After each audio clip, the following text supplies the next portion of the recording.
I'm Cheryl. And I'm Naima. We're three Black moms.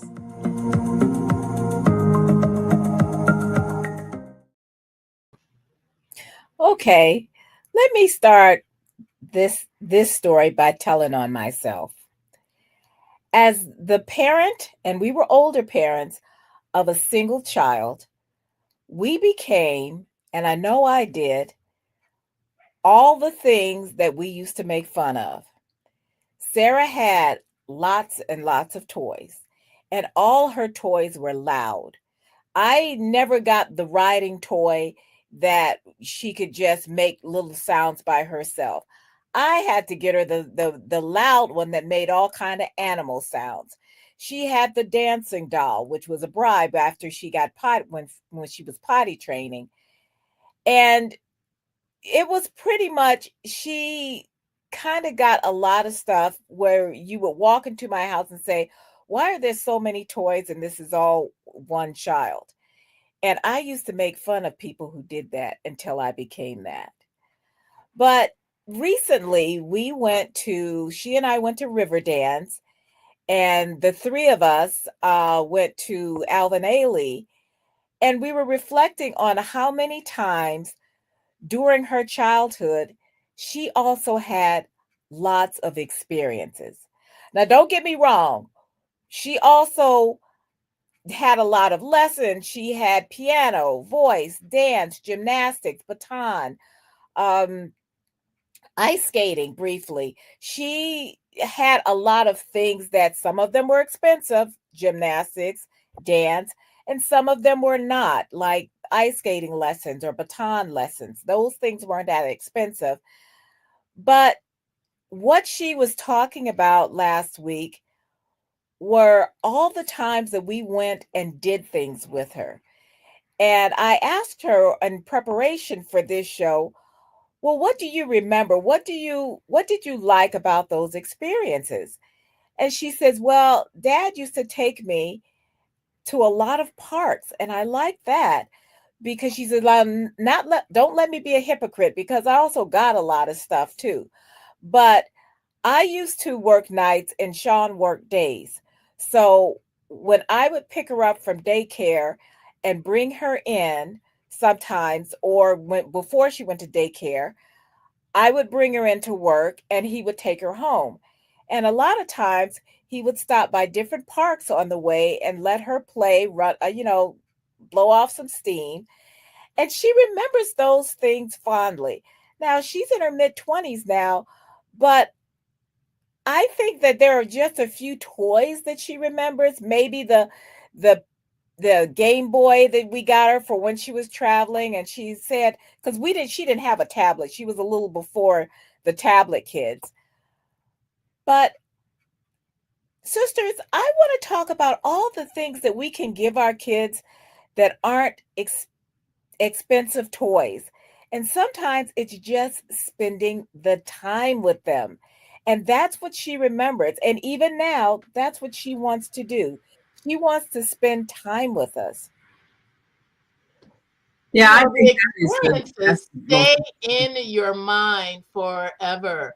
I look back myself and I'm remembering every summer, Mama and Daddy took us to Riverview, and Riverview.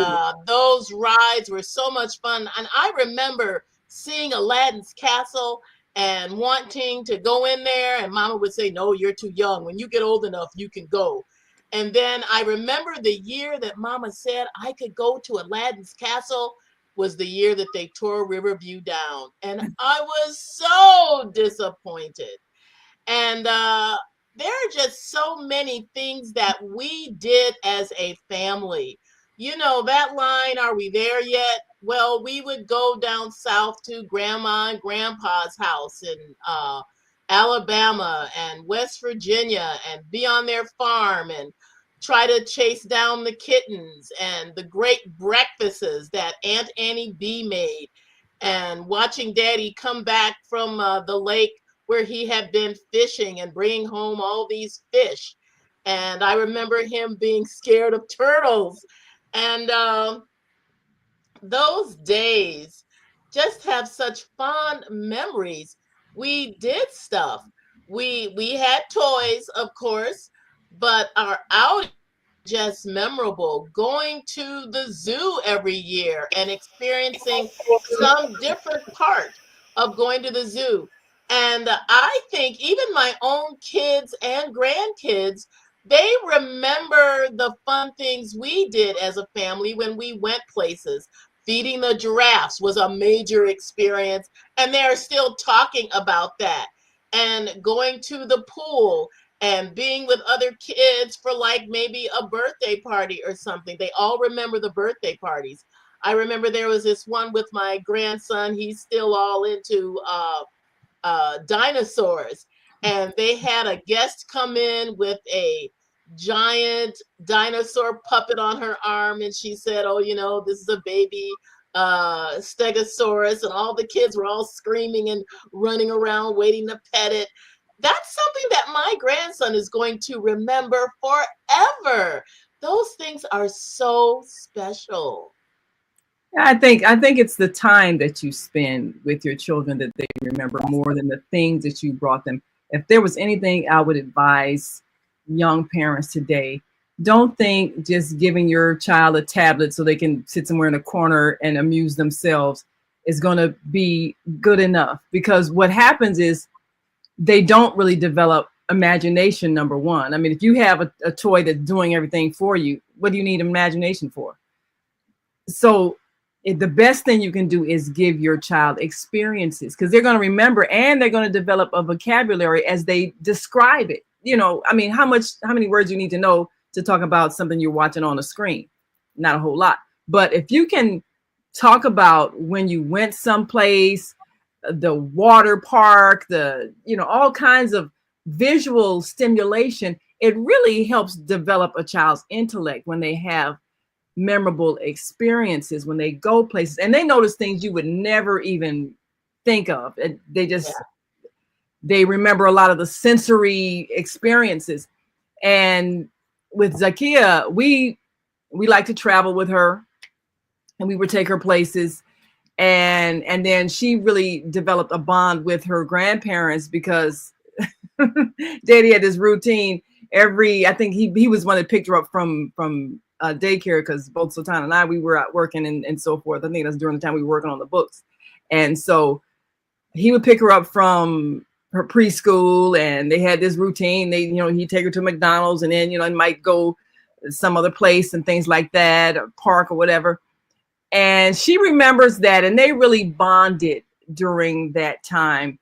And when I would take her out to a park, or we'd walk down the street, and certain people's homes that were famous might live along certain blocks. Oh, this is so-and-so's house, and that kind of thing. So she remembers the time spent. And then when we went to, in her school, Betty Shabazz International Charter School, they did a lot of creative things. They had sleepovers. They had a sleepover I think it was at the Museum of Science and Industry one time. Oh.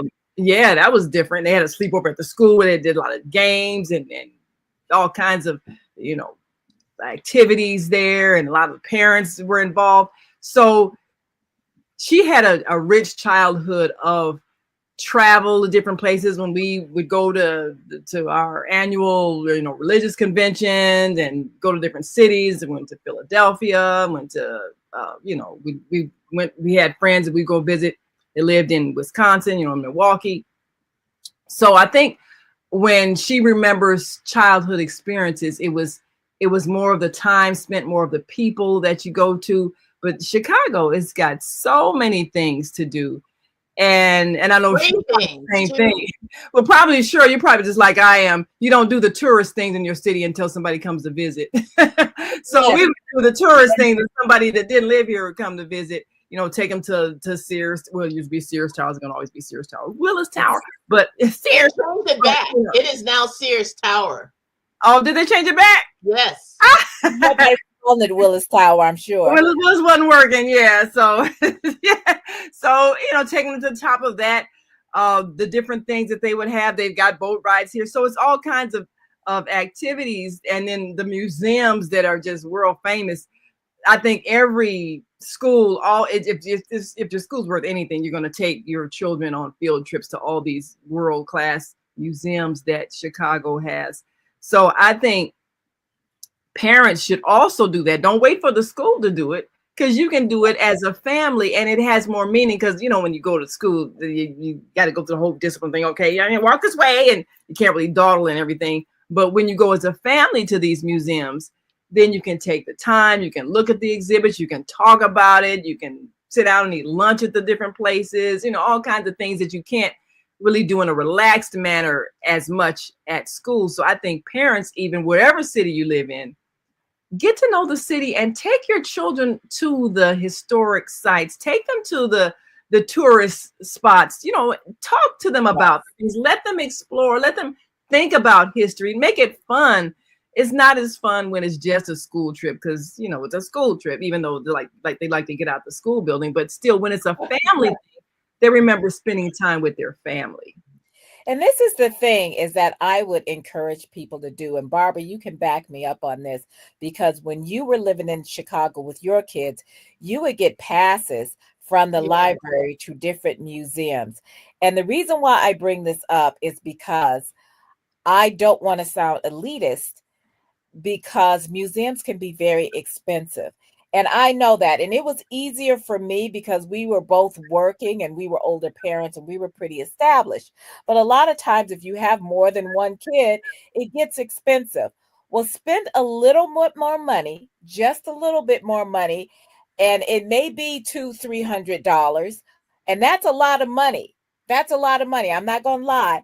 But if you can get a membership to those museums, especially something like the Children's Museum in your town, if you have a town children's museum, get the membership, and then you can take your kids anytime they want to go. If you have an aquarium, if you can spend a little bit more money, save up, spend the money, museums, art museums, things like that. Sometimes it looks like, oh my goodness, this is just like so much money to spend at once. But I encourage you to do it if you can, because sometimes it's $30 or $40 just to get in for that one time. So if you spend a little bit, almost as much as you would spend for one time with like 2 or 3 kids, and you get a year's membership, you can go as much as you want to. And it's nice, and they have different, and I know the Museum of Science here, they have a lot of different programs. I used to belong to just about everything. So because I just wanted to have something to do other than having her sit in front of the TV. And so, you know, not that we didn't do that too. But there are some days when you just need to get out of the house. You know, everybody goes to the aquarium when it rains for some reason. I don't know why. But you can also go surrounded by water. Yeah, you come out of water, go and look at some water. Yeah, to go look at some water. So, but you can go to the Museum of Science, and they always have special exhibits. You can go to the Children's Museum. You can go to the aquarium. If you have other museums, I know Chicago has a ton of museums there. If you live in DC, like we're planning on going to the African American Museum, assuming that it won't be destroyed when we get there. That's a whole nother show. But take the time to. They're not gonna hurt DuSable. Well, you know, one of the things that I think is important for parents to do is to take those trips to the nation's capital. You all, when you were going to Shoop, I believe they had the trip to you all to Washington D.C. I think children should go to the nation's capital. I think that's that's history, and there's a lot of things that you can learn from. I mean, it feels more real when you're studying government and all of that when you've seen the nation's capital. Even going to Boston for the me and Zakiya used to go to Boston all the time for 4th of July. But you know, you kind of absorb a lot of history, even being in a city like Boston for the 4th of July. And I have up on the screen here for those who are in Chicago or going to visit Chicago, the free admission days for a lot of the museums. And I think, of course, I've been to every last museum.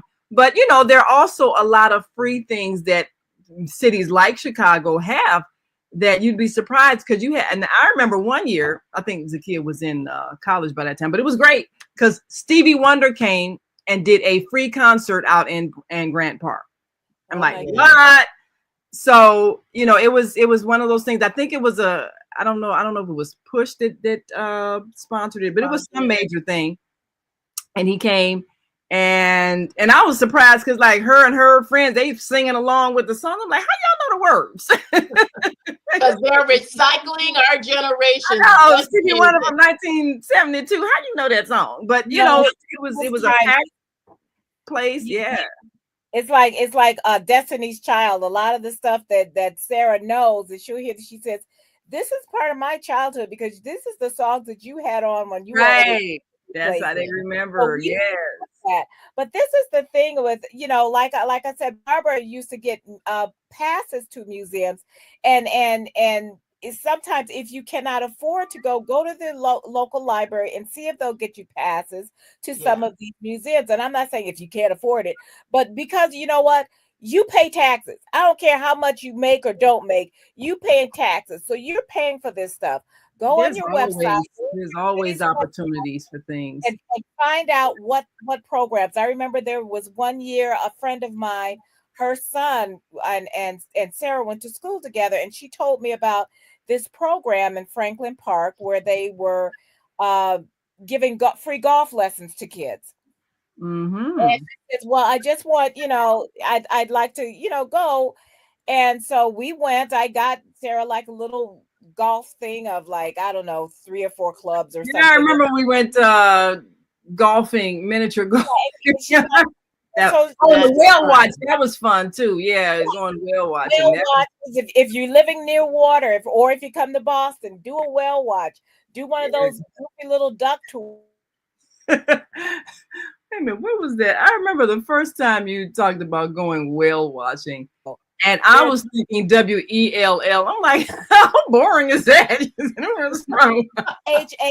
and you go out watch a whale. You watch a whale. You will go and see them come up and deep in the water. Sometimes you see dolphins. You can tell people born and raised in the city, they don't know stuff. Well, one of the fun things at the zoo here, the kids, they have all the listings of the times when the animals are being fed, and you can go and feed the animals. They have a huge cage where all the birds are, flying freely, and you can actually feed the birds. You go in, they give you a little instruction, not to be afraid. They put a little bird food on a stick, and you can go inside the cage where all the birds are, and the birds, they will, they'll climb up on your shoulder, they'll eat the food, fly away, and everybody's real gentle. I know my grandkids totally loved it because they have birds at home, so they were used to it. And that kind of activity really gives kids such joy. They got to feed all kinds of animals while they were there. They have the manatee, I think, where you got to feed them also underwater. So many of those things were just exciting, and they were a lot of free activities, like a lot of the little trails where you go, you pay like $5 for your whole family, and you walk along the trails. You see all the different kind of animals and habitats, and those things, the kids learn a lot. You're not in a hurry. They take the time for you to read the inscription about whatever exhibit or animal is roaming freely. And they come back talking about those things. They remember those things. And, before technology, when we were in the car on our way somewhere, we would play these little car games like the first one to see a red Volkswagen or this kind of vehicle or that kind of car. We would play Travel Scrabble. We just had a lot of fun and reading, and we listened to a lot of tapes online. I know cars now, I don't think they even have CDs anymore, but we would listen to all kinds of old time radio shows where you really had to listen to grasp what was happening in the story that they were telling. There's just Oh, so many. yeah. Well, I think traveling, and then that's another thing. Traveling across country, that's a whole different thing. The times when me, Sultan, Zakia, and maybe a couple other people riding with us, we would go across country, going to conventions, going to different events. You see the countryside, you see a lot of different things that you don't normally see growing up in the city, cornfields, everything else. But then you get a chance to have some really nice conversations, and like you say, you can listen to different things on the radio. But it's or always it's an adventure because you're getting out of your regular urban Routine. environment and Yes. seeing the rolling hills and all of that. So they get a real sense of the expanse of the country, and it's hard to teach that from a book. You have to physically go sometimes. So I'm taking a look at some of the images of the Buckingham Fountain. Now we used to take Zakia downtown and just hang out at the Buckingham Fountain, and when at night it's just magical looking. Colorful. Yeah, very colorful, just picturesque. So we did that on a regular basis. And when then when they would do the colors, at night they would change colors and see all that. So the city's really beautiful. And when you have different places where you live that you can go and appreciate, whether it's a park or a downtown area, you first of all, you want to expose your children to other places. Take them to a nice restaurant sometimes where they got to dress up and be fancy and feel special, because that's also part of, I guess, cultural training, even knowing that there are places to go and you feel special. So that we belong in those spaces. Because Yeah. this is the thing, we need to remember that our children belong to this world. We are people of the world, and there are no places that we should right. not be able to go. Find some place that is welcoming, and Yeah. and then put on, and it's kind of fun. And like I said, well, food's expensive now, so but you plan for these things, or you just go to a nice sightseeing, or just go to a nice window shop, whatever you need to do, just to let our children know that our children belong here, because we have to give the talk so soon of don't do this, don't do that, don't touch anything, Mhm. don't ask for anything. I mean, we got all those old school things that That's one thing we never did with Zakia. We never made her feel like like she was like you ever don't going to belong be treated. somewhere. I Yes. never made Yeah. her feel that way. She always felt like she belonged, and I'm sure that's probably why she had no problem getting on a plane, going halfway across the world with no fear at all. Because Yes. that was never Totally. with her. Yeah. That And I was going to also say that the Navy Pier has a lot of free activities right Exactly. there on the pier. You don't have to pay Yes. for everything. I don't know if they're still doing this, but in the summer they would always have like this children's show on the stage and give little prizes, let kids be involved in their little events that they were doing. And those things, I took the kids to those things all the time, every summer. The kids just love that stuff, and they remember those things. Yeah. Stuff that Also, didn't cost much. You'd be surprised at the detail that they remember about an event, and it'd be something you wouldn't even thought they would remember, but that was just a little odd thing, and they would remember. but we're also, because we are getting ready to get into summer, kids are going to be getting out of school in about a month or so. And Yeah, remember, your local Y may have different programs. Libraries, a lot of times they have programs. So they we're do. not looking for you to break the bank every time you go out. We're looking for, we're just saying that explore some of those things that they can go and, get an ice cream afterward. You know, the park that has the sprinklers, have them get in their bathing suits, grab a towel, and have them go and get wet up, those kinds of things.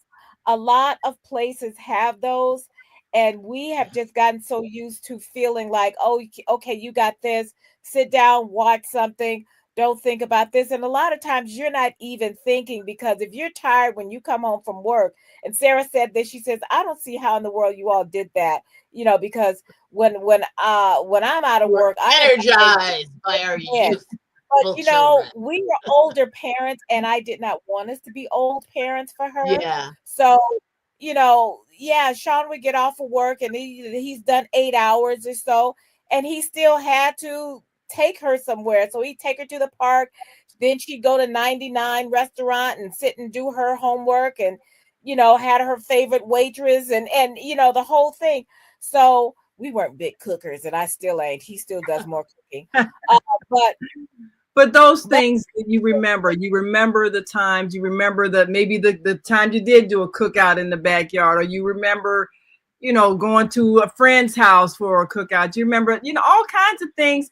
The thing is, they remember the times that they laughed. That's what impressed when me. they laugh, when they And Juneteenth is coming up. A lot of neighborhoods have special events for Juneteenth. I know here in Florida, they have like the market space where you can go. You see all of the different activities that are available for kids to participate in. Something as simple as face painting, because I've done face painting at these events, and the museum that is attached, where you see all of the historical African American inventors and physicians and architects. All these people are just lauded, and it's highlighted during the Juneteenth celebration. And it isn't just on that one day. They make it be a week or two long event, so everyone has a chance to go out and support their local businesses, meet other different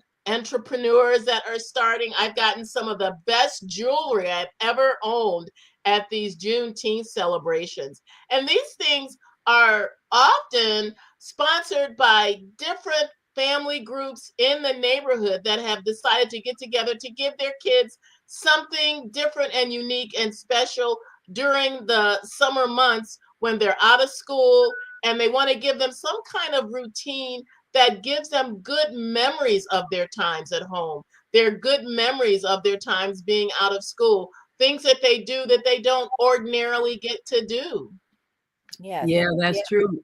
Now, one of the things that you mentioned, Juneteenth, of course, we have the world famous DuSable Museum of African American History here, which I think is definitely a must.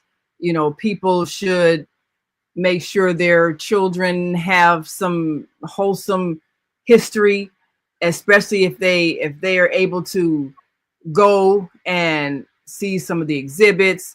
And we of course do a lot of events at the DuSable Museum, but also that's a place that, well, we've done book signings there because they carried our books, but they have a lot of special displays and events, performances, and even the grounds there.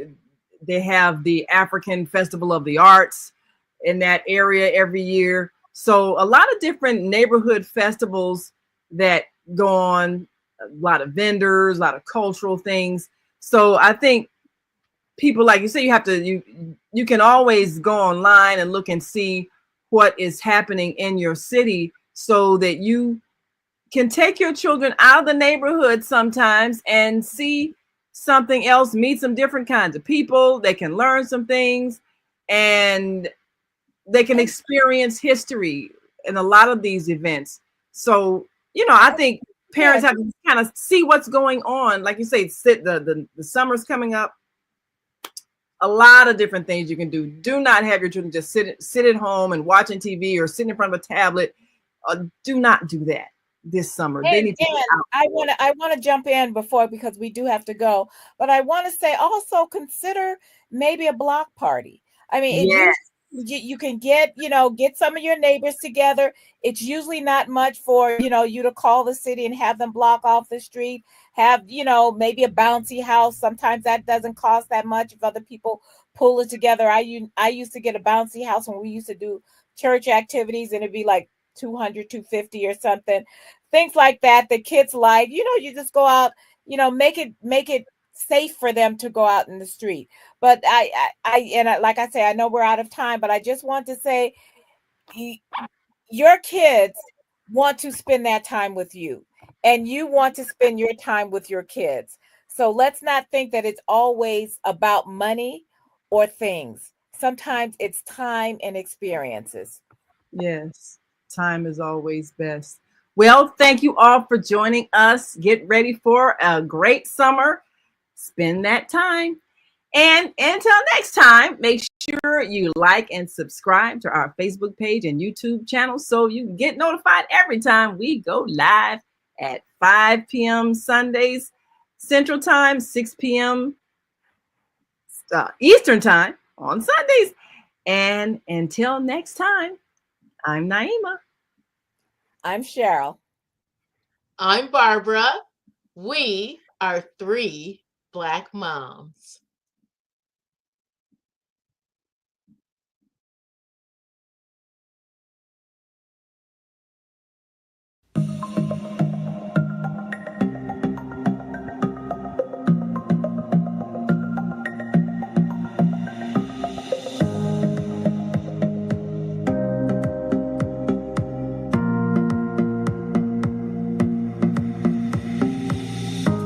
Hi, I'm Barbara. I'm Cheryl. And I'm Naima. We're 3 Black moms.